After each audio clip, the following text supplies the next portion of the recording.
Aklat ng mga lihim, 3 atlas, sino sa palagay mo sila?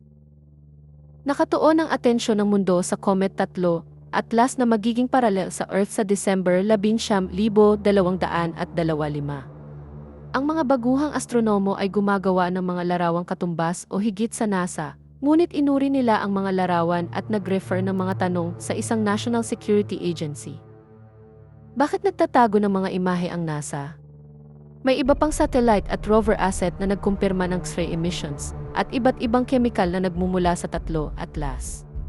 Mayroong 16 na oras na ikot ng pulso na minarkahan ng liwanag na may 70% na nabuo ng pagkawala ng malay bilang postulated ni Professor Avi Loeb. Ang data ng ALMA ay nagpapahiwatig ng methanol at hydrogen cyanide 0 hanggang 1 na tila maliit ngunit ang ratio ng pan-stars ay 100 hanggang 1 at ito ay kumakatawan sa isang malaking halaga.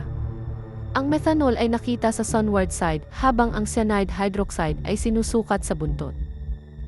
Ang anti-tail ay binubuo ng mga pulutong ng malalaking particle habang ang mga dust particle ay itinutulak palayo sa araw. Kinakalkula ni Professor Avi Loeb ang dami ng material na nagmumula sa ibabaw nito, na nangangailangan na ito ay mas malaki kaysa sa tinatayang sukat na 2 hanggang 3 kilometro. Ang Earth ay magiging 140 milyong milya ang layo mula sa 3 atlas sa perihelion paralel, at pagkatapos ng passage na ito ay papasok ang Earth sa lumalawak na debris trail ng 3 atlas sa orbital path ng Earth. Ito ay nakasulat na ang Earth ay makakatagpo ng nagniningas na mga bato, at ang nickel dust ay magniningas at magsasama-sama habang ito ay bumababa sa atmosfera na bumubuo ng mas malaki kaysa sa butil ng buhangin na nakamamatay gayunpaman. Sino sa palagay mo sila? Ay isang preview ng mga marka ng sangkatauhan na ginamit sa nakaraan at kung saan ang mga marka sa laman na naghahayag ng katangian ng isang estranghero ay kilala ng lahat ng mga predamite bago pa umiral ang wika. Ito ay isang halimbawa ng mga nasa balita na ang mga larawan ay nasa pampublikong larangan at pinoproseso upang makita ng sinuman ang katangian ng isang estranghero.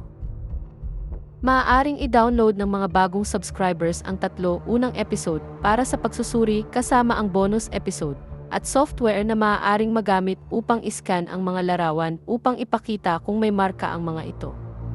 Malalaman mo kung saan titingin at gagamitin ang iyong mga mata upang makilala ang isang bagay na mahalagang malaman at magliligtas ng mga buhay. Ano ang aasahan at kung di magiging mag-subscribe o mag-ambot at matututo ka, malalaman at maunawaan mo. O maaari kang bumili ng aming mga tauhan ng kape.